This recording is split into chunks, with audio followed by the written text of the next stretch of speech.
Are delighted to see this show or they're infuriated, but they are seldom, if ever, bored.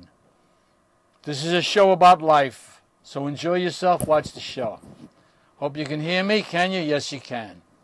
I have the sound a little better now, but as usual, I'm going to read to you about Eric Butterworth, one of his sermons.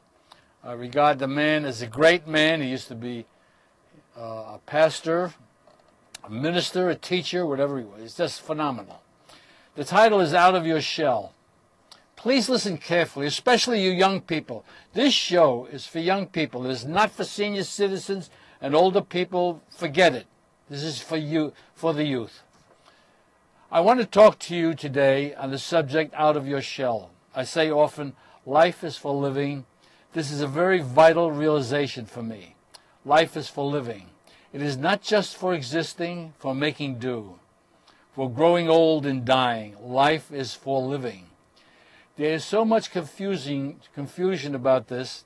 It is probably true that most people, instead of living, simply exist. We all get too hung up over the desire for success and our feelings of guilt over failure. It is a very sad thing that so many make their way through life only partly heeding the full range of their inner power, content to live what is really only half a life. Education has always been a fine way to challenge yourself. But let it be clearly understood, education is not simply textbooks and classrooms and examination.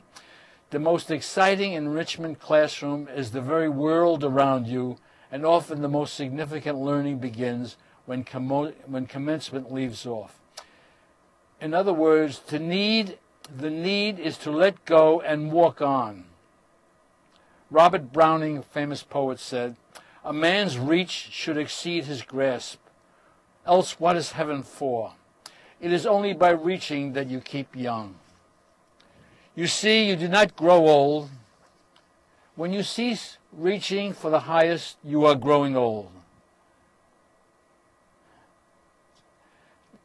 Don't misunderstand. The highest, as I referred to, is not the top man on the totem pole, but the highest state of consciousness of which you are capable of seeing things.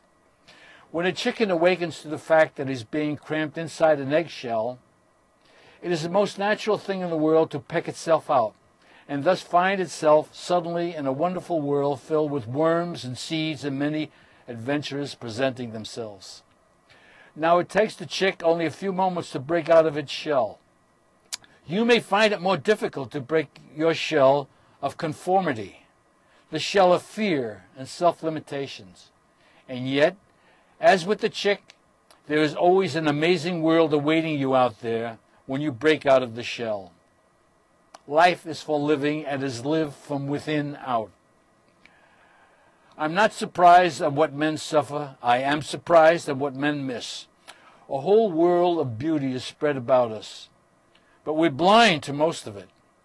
Not because of any lack of the quality of appreciation within ourselves, but because we do not take the time to let this beauty have its way with us.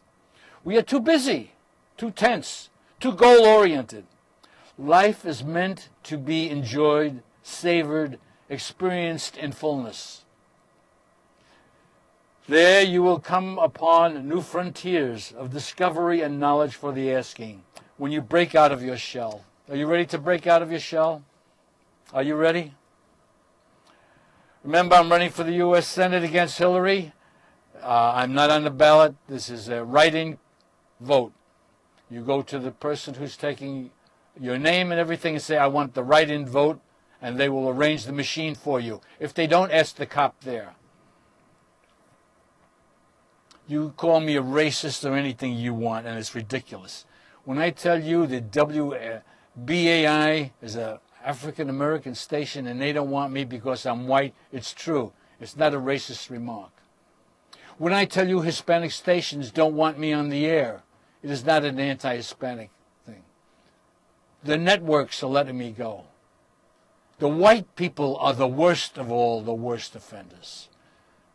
They don't want to take a chance. They don't want to let me debate Hillary or to talk about her on the networks, and that's why I'm doing it on this station. And if you don't want me on this show, You can call in.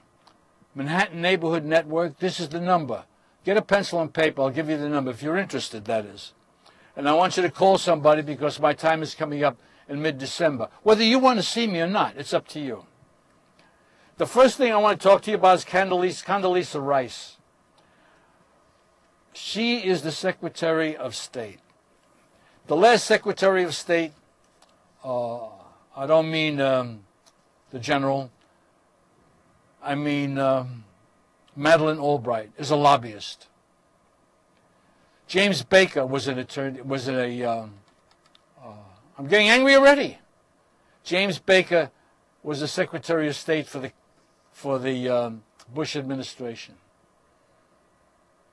He is a lobbyist for Exxon. He is a lobbyist for Saudi Arabia. James Baker, former Secretary of State, same as Condoleezza Rice, is a lobbyist. He has an office at 1600 Pennsylvania Avenue